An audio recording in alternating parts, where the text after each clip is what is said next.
كمل المساعد الاول صالح المرزوقي. هذه اعاده، هذه مهاره باسس الاولى في المرور، مررها شاعش رحيلي، مرور ثاني من خلف علي مقصيد، والتسديده في مرمى ايضا محمد غانم، والهدف النصراوي. شوفوا اللقطه توضح، يا عيني على الهدف، يا سلام على هدف جميل، هدف متقن وهدف لا يوضع الا في هذه الزاويه. احمد هايل هنا يحاول لاعب العربي والتسديد على هدف التعادل، هدف اجمل من هدف جميل للنصر وهدف جميل للعربي.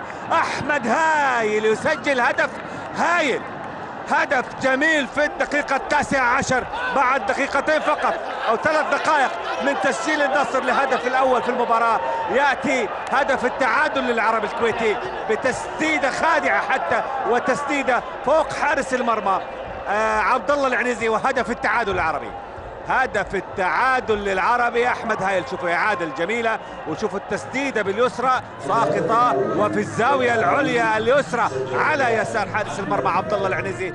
هدف اول للعربي، هدف ايضا باليسرى وبالعقل، هو هدف بالعقل حقيقه، ليس تسديده قويه ولكنه هدف بالقدم اليسرى التي لا يسدد بها عادة أحمد هايل، ولكنه أتقن تماما أحمد هايل هذه الكرة في الزوايا. كرة ملعوبة للعربي، كسر التسلل، وهدف ثاني، هدف ثاني في الدقيقة 34، هدف ثاني في الدقيقة 34.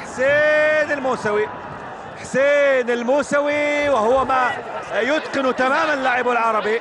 شوف البرتغالي جوزيه رومانو، وكرة في الأمام للعربي، والكرة اللي كانت خلف أيضا محمد عيد، والتمريرة في المرمى في الدقيقة 34. هدف ثاني عن طريق حسين الموسوي. هذه إعادة، شوفوا التمريرة ممتازة كانت أيضا من فهد الرشيدي لحسين الموسوي، وانفراد مباشرة بمرمى عبد الله العنزي، والكرة في المرمى على يسار عبد الله العنزي. هدف ثاني للعربي. ذكرت يعني النصر كان ناجح في كشف التسلل للعودة للمباراة على الأقل بهدف التعادل وسط هذه الظروف وب10 لاعبين. حسني يسجل في الدقيقة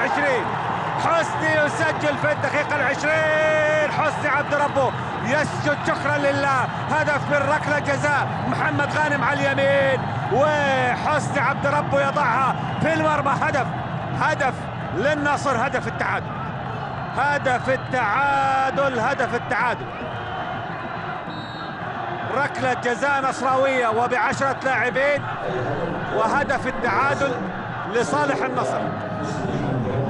كرة في الأمام، ربه تمريرة خالد الغامدي، خالد رفعة عالية، والسهلاوي، ايوه يا نصر، السهلاوي في المرمى، يضيع ويجيبها وقت الحسم، في الوقت بدل الضائع.